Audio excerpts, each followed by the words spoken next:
Hello everyone, I am Sonal Kaul, your psychology mentor, and today we will study chapter 2 of class 12 psychology.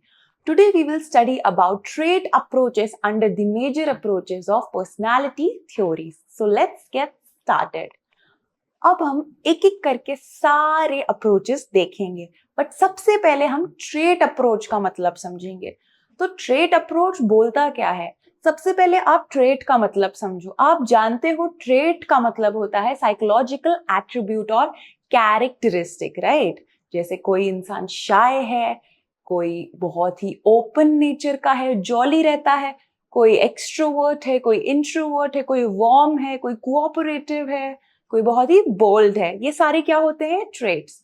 अब trait approach बोलता ये है कि we will look at how people differ in consistent manners and in stable ways among their traits. तो इसके basis पे हम उनकी पर्सनैलिटी देखेंगे कि जो ट्रेट्स हैं they should differ in consistent manner and should be stable over time. ऐसा नहीं है कि आप आज बहुत शाय हो और कल शाय नहीं हो, तो वो तो आपकी शाय पर्सनैलिटी नहीं हुई.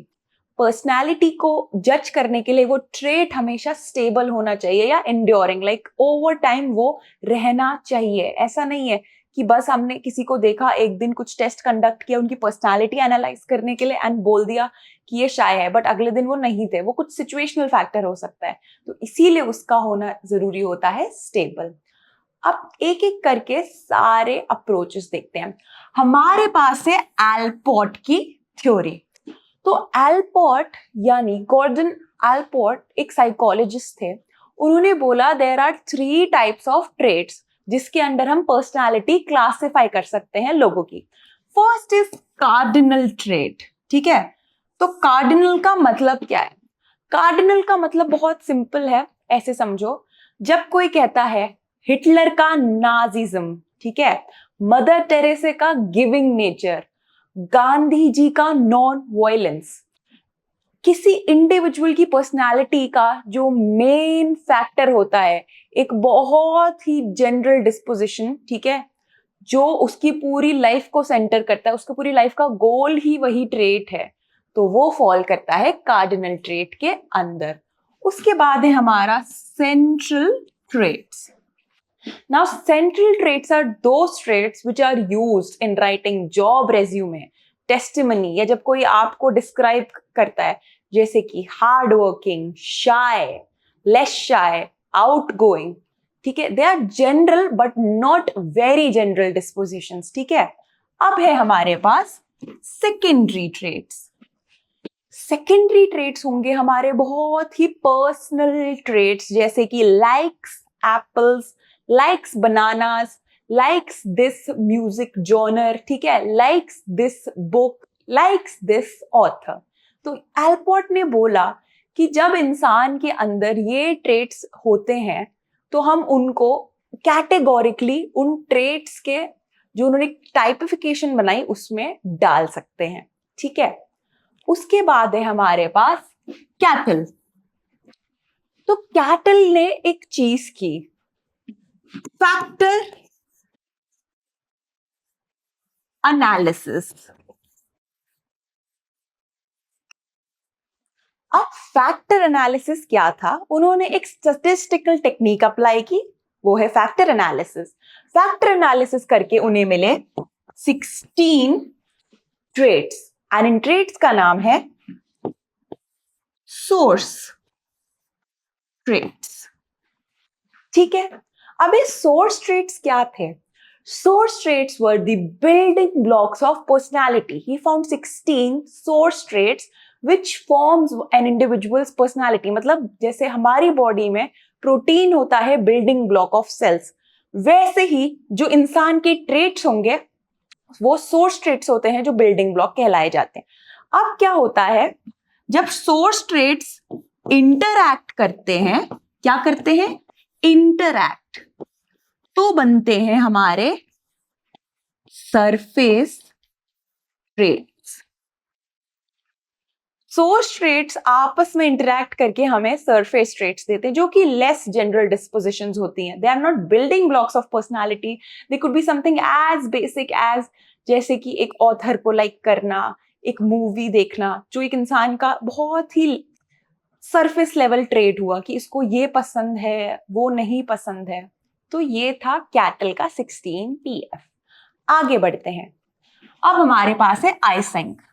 नाउ आइसेंक ने एक बहुत ही इंटरेस्टिंग थ्योरी दी। उनकी थ्योरी का नाम है पर्सनालिटी डायमेंशंस एंड उन्होंने 3 डायमेंशंस में डिवाइड किया। पहली डायमेंशन है extroversion and introversion. Now whenever you hear extrovert introvert, it rings a bell, ठीक है, एक बेल तो आती है दिमाग में। तो एक्सट्रोवर्ट और इंट्रोवर्ट कौन होते हैं? वो लोग जो बहुत आउटगोइंग होते हैं और वो लोग जो आउटगोइंग नहीं होते। तो उन्होंने डिवाइड किया 2 टाइप में, एक्सट्रोवर्ट इंट्रोवर्ट। सबसे पहले जो लोग बहुत ही आउटगोइंग होते हैं, सोशियबल होते हैं, ठीक है, who like to be among people, like to party, like to go out, वो एक्सट्रोवर्ट्स की स्केल पे आते हैं। ऑन द अदर हैंड और on the contrary we have people who like to remain by themselves, who don't like to engage much, तो वो हमारे introvert हो गए। उसके बाद है neuroticism and stability. Neuroticism and stability क्या है? तो न्यूरोटिक का मतलब समझो। न्यूरोटिक वो लोग होते हैं जो बहुत हाइपर होते हैं, एंग्शियस होते हैं, ठीक है, थोड़े एंटी सोशल टाइप भी होते हैं, वो न्यूरोटिक लोग हो गए। उसके बाद है स्टेबिलिटी।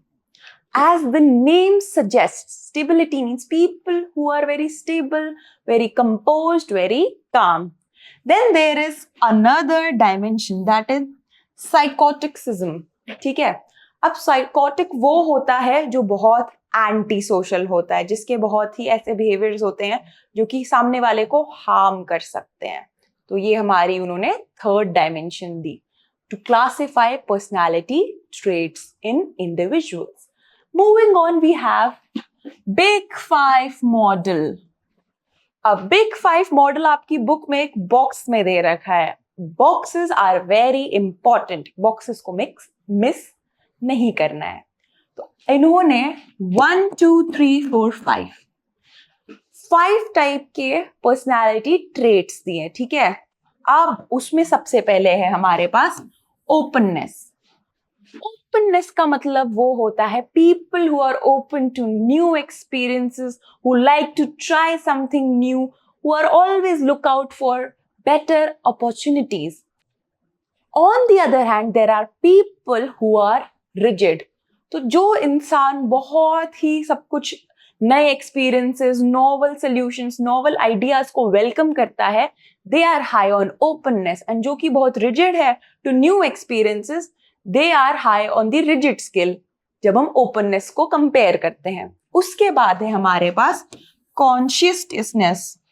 नाउ इसका मतलब क्या है? इसका सिंपल सा मतलब है people who are goal driven, who are hard working, ठीक है, एंड जो हमेशा कुछ अचीव करना चाहते हैं। अब इसके कॉन्ट्ररी में कौन से लोग आएंगे? एकदम इसके ऑपोजिट, जो गोल ड्रिवन नहीं है इतने, जिनको इतना मतलब नहीं है अचीवमेंट से, ठीक है। इसके बाद है extraversion. Now extraversion, as the name suggests, we have studied about extraversion, extroverts, introverts, introverts, right? तो वही चीज वापस से रिपीट हो रही है। एक्स्ट्रावर्ट्स का मतलब है वो लोग जो हमेशा सोशल रहना पसंद करते हैं, who like to engage with people, crowds, who love the crowd, who love to lose themselves in social activity. इसके ऑपोजिट में क्या बनेगा? इसके ऑपोजिट में वो बनेंगे जो लोगों से दूर रहना चाहते हैं, away from the crowds, who like to remain by themselves. So people who are very outgoing are high on this scale. इसके बाद है अग्रीएबलनेस। अग्रीएबलनेस में आएंगी वो क्वालिटीज या वो ट्रेट्स जैसे कि कितना कोऑपरेटिव है, कितना एम्पैथेटिक है, दूसरों के फीलिंग्स के बारे में कितना सोचा जाता है। On the contrary would be those people who are not very open to helping other people, who are like kind of, you can say, rigid, तो वो आ जाएंगे। उसके बाद है हमारा न्यूरोटिसिज्म। तो न्यूरोटिक पर्सनालिटीज कौन सी होती है? न्यूरोटिक पर्सनालिटीज वही होती हैं जो बहुत ही टेंशन में रहते हैं, ठीक है, उनको मतलब वो एक चैन की सांस नहीं लेते हैं, दे आर ऑलवेज एंग्शियस, ठीक है, एंड उनको मतलब एक शांति, पीसफुल नहीं रहते, काम नहीं रहते। they are not stable. So on the contrary would be those people who are stable. So this was big five ocean. ध्यान रखना है हमें कि हम जितनी भी थ्योरीज पढ़ रहे हैं, इनमें से कोई भी थ्योरी आपसे एग्जाम में पूछी जा सकती है. या तो आपसे पूरा ट्रेट अप्रोच पूछा जाएगा या आपसे पूछ लिया जाएगा बिग फाइव बता दो. खाली पूछा जाने के बहुत चांसेस हैं. अभी तक की एग्जाम्स में ऐसे नहीं आया, बट आने के बहुत चांसेस है. कोई भी थ्योरी आपसे पूछी जा सकती है. अब आगे बढ़ते हैं. अब हमारे पास है सबसे interesting approach, which is psychodynamic approach. Psychodynamic approach was proposed by Sigmund Freud. अब हमने फ्रॉइड के बारे में 11th ग्रेड में अच्छे से पढ़ा है. हम जानते हैं फ्रॉइड ने एक थ्योरी दी थी जिसे साइकोडायनेमिक अप्रोच कहते हैं. अब साइकोडायनेमिक अप्रोच थोड़ा वास्ट अप्रोच है. सबसे पहले हम समझते हैं कि फ्रॉइड बोल क्या रहे हैं. तो फ्रॉइड ये बोल रहे हैं कि हमारा दिमाग है, ठीक है, जो हमारा ये दिमाग है उसको उन्होंने 3 लेवल्स में डिवाइड किया है. वो है conscious, unconscious and pre conscious. अब उन्होंने ये डिवाइड किस बेसिस पे किया? उनका एक मेथड था जिसे कहते हैं free association. Now in free association what used to happen, in his clinic, the patients who used to visit him, he told them that आपको जो भी एक्सप्रेस करना है अपने बारे में, just lie down, ठीक है, and talk about it very freely. तो इस तरह से उन्होंने देखा कि लोगों के दिमाग में अंदर ही अंदर कुछ ऐसी बातें थी जो वो नॉर्मली नहीं बोलते, बट जब वो एकदम काम डाउन हो गए, फ्रॉइड ने उनको बोला रिलैक्स करो and then whatever you have deep deep deep within you, inside you, you let it come to the surface and talk about it. ठीक है. अब हम इन चीजों का मतलब समझते हैं. तो कॉन्शियस क्या है? फ्रॉइड ने बोला जो ह्यूमन माइंड है, ठीक है, जितने भी हमारा है वो 3 लेवल्स पे काम कर रहा है. तो उसमें फर्स्ट लेवल है हमारा कॉन्शियस. तो कॉन्शियस में आते हैं वो thoughts of feelings about which we are aware. जैसे मुझे अभी पता है मैं आपको पढ़ा रही हूं तो मैं कॉन्शियस हूं. ये हमारा कॉन्शियस एस्पेक्ट है. उसके बाद है प्री कॉन्शियस. प्री कॉन्शियस में वो मेंटल एक्टिविटी आएगी जिसके बारे में आप अवेयर तो हो, बट तब तक अवेयर नहीं हो जब तक आपको कोई अवेयर कराए ना. जैसे कि आप क्लास में बैठे हो, ठीक है, आप बुक में देख रहे हो कुछ, आप क्लास में ही हो बट आप एकदम प्रेजेंट नहीं हो. बट जैसे ही टीचर ने बोला रिया, तो आप एकदम से अवेयर हो गए कि आप क्लास में ये पढ़ रहे हो. आप क्लास में तो हो मगर आप बुक में पता नहीं कुछ देख रहे हो. आप ऐसा कुछ देख रहे हो जो आपकी मैम ने तो नहीं बोला, बट आप खुद से ही कुछ देख रहे हो. तो आप कौन सी स्टेट में हो? आप प्री कॉन्शियस स्टेट में हो, where you are aware that you are somewhat there, partially aware हो आप कि हाँ मैं क्लास में तो हूं. बट जब तक आपको टीचर या एक्सटर्नल फोर्स ने रियलाइज नहीं करवाया तो आप कॉन्शियस स्टेट में आ गए. उसके बाद है अनकॉन्शियस. तो अनकॉन्शियस से ही सारे प्रॉब्लम्स आते हैं अकॉर्डिंग टू फ्रॉइड जी. तो फ्रॉइड जी ने ये बोला अनकॉन्शियस वो मेंटल एक्टिविटी, वो थॉट्स और इमोशंस है जो कि हम एक्सप्रेस नहीं करते, जिन्हें हम दबाते हैं. तो फ्रॉइड ने ये चीज बोली हमारे जो इमोशंस, थॉट्स और फीलिंग्स हैं हम उन्हें deep deep deep deep down suppress करते हैं. क्यों? Because we think they are against the norm of the society, कि इनको एक्सप्रेस करना ठीक नहीं रहेगा, या कोई और भी रीजन हो सकता है कि सामने वाला क्या सोचेगा या ये बात सही नहीं है. बेसिकली नॉर्म के अगेंस्ट जा रहा है जहां पर भी वो इंडिविजुअल एग्जिस्ट कर रहा है. तो उसे वो दबाता है उन फीलिंग्स और इमोशंस को, एंड वो अवेयर नहीं होता, वो उसके कहाँ जाती है? अनकॉन्शियस में. तो फ्रॉइड ने एक चीज बोली. वो चीज क्या थी? क्योंकि हम अपने फीलिंग्स, इमोशंस को दबाते हैं, उन्हें एक्सप्रेस नहीं कर पाते, तो इसलिए हमारे साथ होता है कॉन्फ्लिक्ट. कॉन्फ्लिक्ट रिजॉल्व करने के लिए फ्रॉइड ने की साइको एनालिटिक थेरेपी स्टार्ट. अब साइको एनालिटिक थेरेपी में क्या होता है? जो सब कुछ अनकॉन्शियस में दबा हुआ होता है उसको हम कॉन्शियस रेल्म में लाते हैं. कहाँ लाते हैं? कॉन्शियस रेल्म में. और कॉन्शियस रेल्म कौन सी है? Thoughts and feelings of which we are aware. क्योंकि जब तक हम अपने थॉट्स एंड फीलिंग्स को समझेंगे नहीं, उनके बारे में अवेयर नहीं होंगे, तो हम अपना इश्यू कैसे रिजॉल्व करेंगे, है कि नहीं? तो यही इतनी सी बात बोली थी फ्रॉइड ने. अब हम देखेंगे कि फ्रॉइड ने और क्या बोला है. तो फ्रॉइड ने पर्सनालिटी के स्ट्रक्चर को 8 ईगो और सुपर ईगो में डिवाइड किया है। अब ये इड, ईगो, सुपर ईगो क्या है तो समझो। इड होता है हमारा प्लेजर प्रिंसिपल। जैसे कि कोई बच्चा है, उसको शॉप में गया, उसको दिखती है एक चॉकलेट, बच्चे का मन कर रहा है कि चॉकलेट खा ले, तो वो चॉकलेट उसने उठाई और खा ली। क्यों? क्योंकि उसको उसका इड ने बोला कि चॉकलेट खानी है, चॉकलेट खानी है, प्लेजर मिलेगा, खुशी मिलेगी, सेटिस्फैक्शन मिलेगी। पर क्या ये सही है? ये सही नहीं है, क्योंकि चॉकलेट को खरीद के खाया जाता है। तो अब आ जाता है हमारा ईगो। ईगो यही बोल रहा है कि चॉकलेट को खरीद के खाना है। Reality principle, you have to be in the reality of your life, of the environment you are in. कि चॉकलेट खान तो ली, पर चॉकलेट खाई बिना खरीदे तो आपको मिलेगी punishment.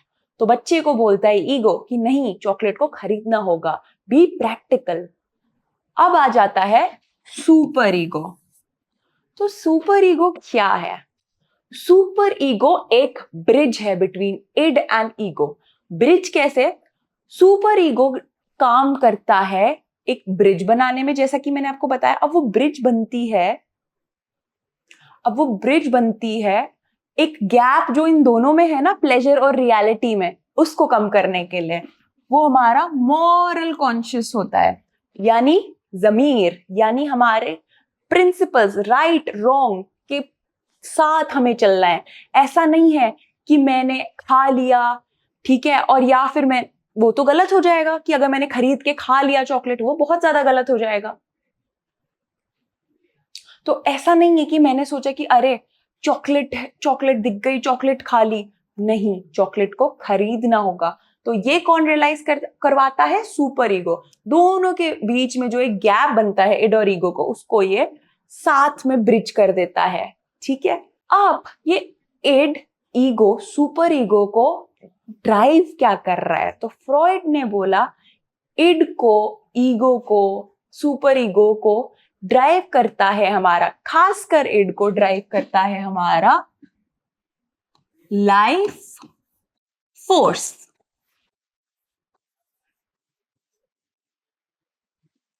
There is also a death force, but Freud doesn't focus on that because id क्या है हमारा? प्लेजर। इड कहीं डेथ या वैसी बातें नहीं कर रहा। तो लाइफ फोर्स क्या है? It is the instinctual energy which energises the id to fulfil that task, कि मेरे को सेटिस्फाई होना है, मुझे ग्रेटिफाई होना है, इंस्टेंट ग्रेटिफिकेशन। चॉकलेट दिखी, खोल के खा ली। अब इस लाइफ फोर्स को एनर्जी कौन देता है? वो देता है libido. Now, libido is the pleasure seeking authority या force जो बोलती है इड को कि ये ऐसे करना है, जो एनर्जाइज कर रही है कि नहीं नहीं नहीं, pleasure, I want to do this. तो लिबिडो वो ड्राइव है। Okay. Now Freud has talked about defence mechanisms, ego defence mechanisms. ठीक है, मतलब जब हमें एंजाइटी होती है, कुछ गलत होता है, तो हमारा दिमाग कैसे उस चीज को बोलता है कि नहीं, कुछ नहीं हुआ, सब ठीक है। तो फ्रॉइड ने हमें दिए हैं 5 तरीके। पहला है रिप्रेशन। रिप्रेशन मीन्स जहां पे सामने वाला रियलिटी को एकदम रिडंडेंट या रिजेक्ट कर देता है, जैसे कि I do not know why I did that। ठीक है, आपको पता है आपने क्यों किया, बट आप उसको रिप्रेस कर रहे हो कि नहीं, मुझे तो नहीं पता मैंने क्यों किया। उसके बाद है डिनायल। डिनायल मीन्स जब आप आउटराइटली डिसमिस, रिजेक्ट कर देते हो कि कुछ हुआ है, जैसे कि आपको आपकी टीचर ने थप्पड़ मार दिया। ठीक है, मे बी आपने कुछ वैसा किया तो टीचर ने थप्पड़ मार दिया। थप्पड़ मारना बुरी बात है, मगर आपको थप्पड़ पड़ गया है। अब कुछ बच्चों को पता चल गया कि अरे इसको थप्पड़ पड़ा है, तो आपने बोला सबको अरे मुझे कोई थप्पड़ नहीं पड़ा, खुद को भी बोला कि अरे मुझे कोई थप्पड़ नहीं पड़ा, और बाकी बच्चों को भी बोला थप्पड़ तो बिल्कुल नहीं पड़ा। आप डिनाई करते हो अपनी reality so that you don't face the pain और द एंजाइटी। उसके बाद है प्रोजेक्शन। प्रोजेक्शन का मतलब होता है जब आप अपनी खुद की फीलिंग्स, थॉट्स, एट्रीब्यूट सामने वाले पे प्रोजेक्ट करते हो या इम्पोज। जैसे कि आप किसी से जेलस हो, ठीक है, और आपने सामने वाले को बोल दिया no you are jealous of me, जबकि जेलस तो आप हो। आपके दिमाग में वो थॉट्स चल रहे हैं, आपको पता है सामने वाले से जेलस होना बहुत गलत बात है, मगर क्योंकि आप फेस नहीं करना चाहते उस चीज को, तो आप अपने ईगो को डिफेंड करते हो बाय प्रोजेक्टिंग। आगे बढ़ते हैं रैशनलाइजेशन पे। रैशनलाइजेशन में क्या होता है, आप अपने इरैशनल थॉट्स और बिहेवियर्स को रैशनलाइज करते हो या सेंसिबल प्रूव करते हो। कैसे? टेस्ट में मैं अच्छा कर लूंगी अगर मैं ये वाले पेन्स खरीद लूं। ऐसा तो नहीं है ना, पेन में तो ऐसा कुछ नहीं है कि आप पेन खरीदोगे तो आपका टेस्ट अच्छा हो जाएगा, right? That is an irrational thought and feeling to have. Test में आप अच्छा तभी करोगे जब आप बहुत अच्छे से पढ़ के जाओगे। उसके बाद है रिएक्शन फॉर्मेशन। रिएक्शन फॉर्मेशन में क्या होता है, जो आपके थॉट्स और फीलिंग्स आपके पास आ रहे हैं आपके अनकॉन्शियस से, जो आपको पता है कि आप एक्सप्रेस करोगे तो आप पे सब शेम करेंगे या आपको पता है कि वो बोलना सही नहीं होगा सोसाइटी के हिसाब से, तो आप अपना बिहेवियर जो है ना वो चैनल करते हो इन डिफरेंट वे। तो आप क्या कर रहे हो, एक एग्जाम्पल समझो, कोई विडो है, ठीक है, इंडियन सोसाइटी में आपको पता है विडोज के साथ हम लोग कैसे चलते हैं। तो कोई विडो है, a widow has some sexual urges now because she doesn't have a husband and because she cannot express about it, because ऐसी चीजों पे शेम की जाती है हमारी सोसाइटी में। तो विडो ने क्या किया, उसने अपने सेक्सुअल थॉट्स को पूजा पाठ में लगा लिया। She started praying, chanting. तो इसे ही हम कहते हैं रिएक्शन फॉर्मेशन, जहां पे आपने एक नया रिएक्शन फॉर्म कर लिया टू सप्रेस दैट फीलिंग। अब फ्रॉइड ने हमें बताया है पर्सनालिटी के बारे में कि पर्सनालिटी डेवलप कैसे हो रही है, उसके स्टेजेस हैं। तो पहला स्टेज है oral stage. Now oral means, यहाँ पे मतलब है हमारा माउथ। तो ओरल स्टेज होता है जब बच्चा, एक न्यूबॉर्न छोटा बच्चा है, जब वो बैबलिंग, गू गू गा गा करता है, ठीक है, उसको प्लेजर सेंटर कहाँ होता है, उसका प्लेजर सेंटर होता है माउथ। माउथ से उसको प्लेजर मिलता है, चाहे फिर वो अपना थंब सकिंग करे या उसको मिल्क फीड किया जाए उसके मदर के थ्रू, वहां से उसको प्लेजर मिलता है, ठीक है। अब ओरल स्टेज में बच्चे का एक एसोसिएशन बनता है। अगर उसको प्राइमरी केयर गिवर्स ने बहुत अफेक्शन प्यार दिया है तो वो एक बहुत ही दुनिया पे ट्रस्ट करने वाला इंडिविजुअल बनता है अकॉर्डिंग टू फ्रॉइड। वहीं अगर उसका जो ये प्लेजर था जो कि उसको माउथ से मिल रहा था उसको नहीं मिला, तो वो दुनिया पे डिस्ट्रस्टफुल फीलिंग्स रखता है अकॉर्डिंग टू फ्रॉइड। उसके बाद है anal stage. Now anal stage में बच्चा जब 3, 4, 5 साल पे आने ही वाला होता है, वो एनल स्टेज है। एनल स्टेज में बच्चे को टॉयलेट ट्रेनिंग दी जाती है कि how to defecate, how to pee, you have to hold your pee in public settings. ऐसे नहीं कि अब आप एक छोटे बच्चे और निकाल दो, तो यहाँ पे टॉयलेट ट्रेनिंग दी जाती है। उसके बाद है हमारा फैलिक स्टेज। फैलिक स्टेज बहुत इंटरेस्टिंग है। फैलिक स्टेज होता है जब बच्चे 6-7 साल के होते हैं। फैलिक स्टेज में दो चीजें हो रही होती है, Oedipus complex and Electra complex. First we will talk about Oedipus complex. Oedipus complex एक ग्रीक मिथ या थ्योरी से आता है। अब एक कहानी थी कि एक लड़का होता है, उसको अपनी माँ से प्यार हो जाता है, तो वो अपने फादर को मार देता है so that he marries his mother. तो अब समझो हमारे फैलिक स्टेज में क्या हो रहा है। हमारे फैलिक स्टेज में यही हो रहा है कि जो एक छोटा बॉय है उसकी होती है hostile feelings towards his father and loving feelings towards his mother. Similarly लड़कियों में होता है इलेक्ट्रा कॉम्प्लेक्स। अब इलेक्ट्रा कॉम्प्लेक्स क्या है? Same what is happening to boys. अब गर्ल्स के केस में they have these loving feelings towards their father and somewhat hostile feelings towards the mother. The girl wants to marry her father. आपने देखा होगा बहुत छोटी बच्चियां बोलती हैं कि मैं तो अपने पापा से ही शादी करूंगी। What is that? That is Electra complex. इसमें क्या होता है, आपके फीलिंग्स आते हैं अकॉर्डिंग टू फ्रॉइड कि आपके एक बहुत ही क्लोज बॉन्ड फॉर्म हो रहा होता है अपने ऑपोजिट जेंडर के पेरेंट के साथ, ठीक है। और इन कॉम्प्लेक्स को ओवरकम करना होता है so that you become a fully functioning individual. You cannot hold grudge or be hostile towards your parent from the opposite gender. If I am a girl, I cannot be hostile to my mother just because she is married to my father. ठीक है, ये बोल रहा है Freud. अब इसके बाद आता है लेटेंसी स्टेज.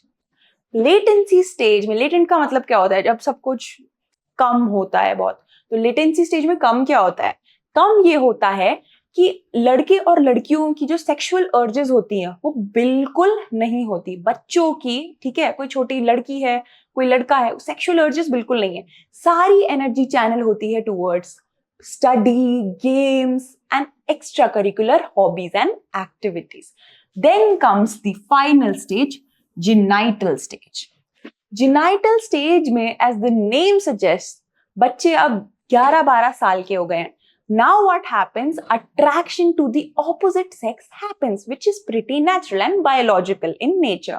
तो यहाँ पे बच्चा सीखता है to form good interpersonal relationships with the people of opposite sex. ठीक है? अब हम देखेंगे कि फ्रॉइड ने ये सब बोला, पर क्या इन स्टेजेस का मतलब क्या इंपॉर्टेंस है? तो इंपॉर्टेंस दो चीजों में मैं आपको समझाऊंगी, फिक्सेशन और रिग्रेशन में. तो फिक्सेशन, फिक्सेशन का मतलब होता है फिक्स पे ध्यान दो. आप अगर इमेजिन करो, आप अभी भी अपने कॉम्प्लेक्स, चाहे इलेक्ट्रा हो या ओडाइपस हो, से बाहर नहीं निकले, आप अभी भी उसी स्टेज पे हो, तो क्या होगा? आप बड़े तो हो गए हो, आपकी अपने फादर के साथ अच्छी रिलेशनशिप नहीं होगी, राइट?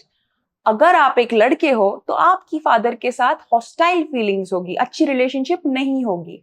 अगर आप एक लड़की हो तो आप मदर के अगेंस्ट होल्ड करोगे वो फीलिंग्स, ये रहेगा. तो फ्रॉइड ये कहता है हर स्टेज पे हमें डिवेलप होना होता है, हमें फिक्स नहीं होना होता. अगर हम फिक्स हो गए या वहीं रह गए तो हमारी साइकोसेक्सुअल डेवलपमेंट में खराबी आएगी. उसके बाद फ्रॉइड ने बोला regression.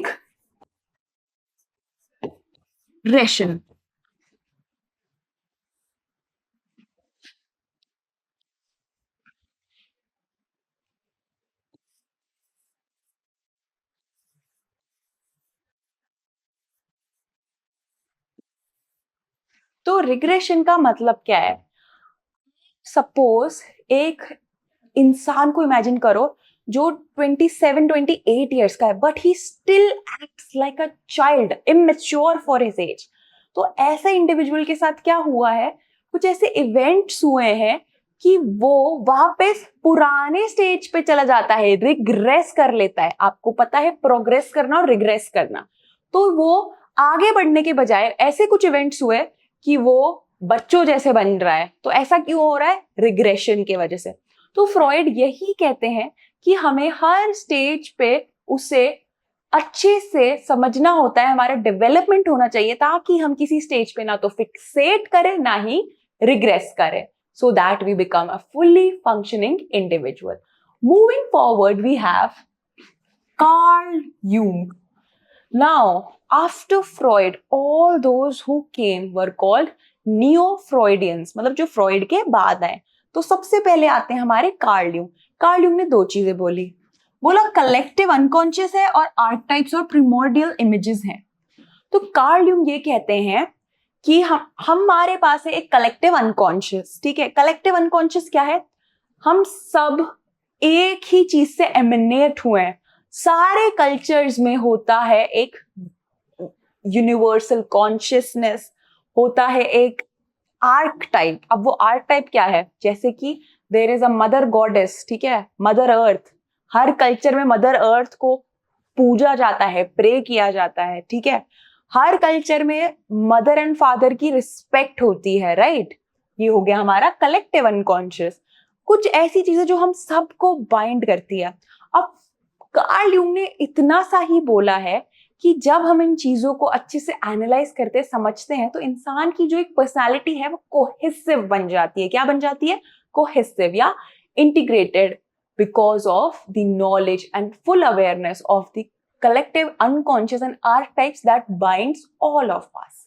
Moving on, we have Karen Horney. अब Karen Horney ने क्या किया? She challenged Freud because Freud was not very good towards women. वो women को inferior view करता था. तो Karen Horney ने बोला है disturbed interpersonal relationship. Now ये disturbed interpersonal relationship किसका है और कहाँ से आ रहा है?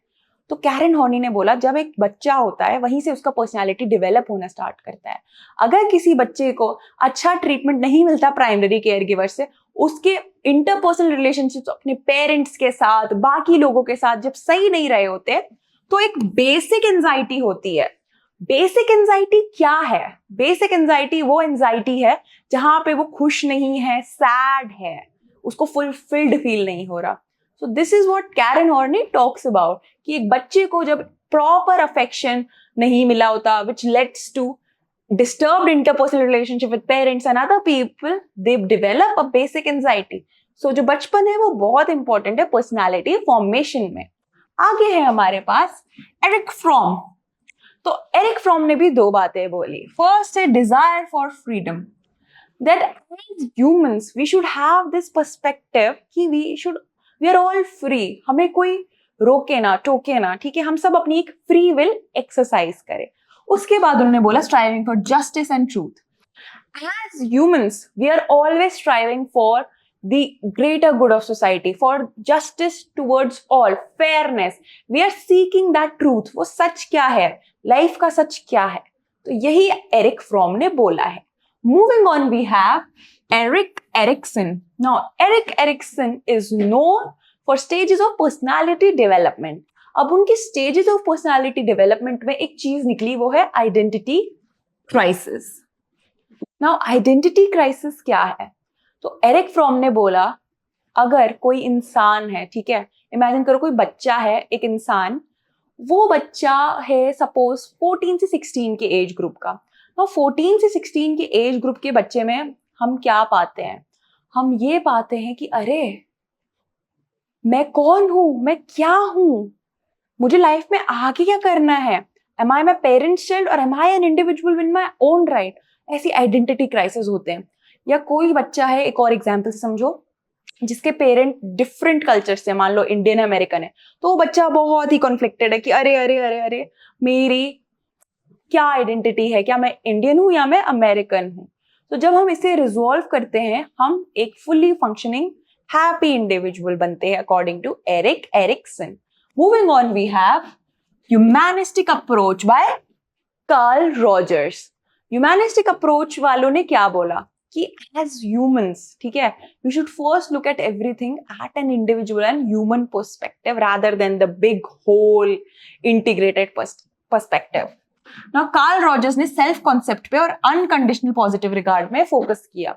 तो एक इंसान का सेल्फ कॉन्सेप्ट कि उसके क्या बिलीफ्स और आइडियाज है खुद के बारे में, उस पे फोकस किया एंड बोला अनकंडीशनल पॉजिटिव रिगार्ड. अब उन्होंने एक थेरेपी बनाई थी, उसको कहते हैं client centred therapy. Client centred therapy में उन्होंने बोला कि हमें सामने वाले को देना है एक अनकंडीशनल पॉजिटिव रिगार्ड. अब अनकंडीशनल का मतलब क्या होता है? Where there are no conditions. Positive regard क्या है? हम बिल्कुल जज नहीं कर रहे हैं, हम उसको सिर्फ अफेक्शन दे रहे हैं, उसकी हर पॉइंट ऑफ व्यू से एम्पैथाइज करके उसे समझ रहे हैं. अनकंडीशनल लव आपने सुना है, जैसे एक मदर अपने चाइल्ड को अनकंडीशनल लव करती है. हर लव इज नॉट कंडीशनल. बच्चा अच्छा हो, बुरा हो, कुछ गलत करे, माँ हमेशा बच्चे से प्यार करती है. सेम बोला है इन्होंने. रॉजर्स बोलते हैं कि अगर हम सामने वाले को एक अनकंडीशनल पॉजिटिव रिगार्ड देंगे तो वो अपने प्रॉब्लम्स, अपने जो भी कॉन्फ्लिक्ट्स है उनको रिजॉल्व कर पाएगा, क्योंकि वो खुल के उनके बारे में बात करेगा because of unconditional positive regard. Then he said self and experience healthy personality. पर क्या सेल्फ एंड एक्सपीरियंस और हेल्दी पर्सनालिटी कैसे बन रही है? जब दोनों में कॉन्ग्रुएंस है, मतलब दोनों बैलेंस्ड है. Moving on, we have Abraham Maslow. Now, all of you know Maslow's hierarchy of needs, which you have already studied. अब Maslow ने दो बातें बोली. Hierarchy of needs, right?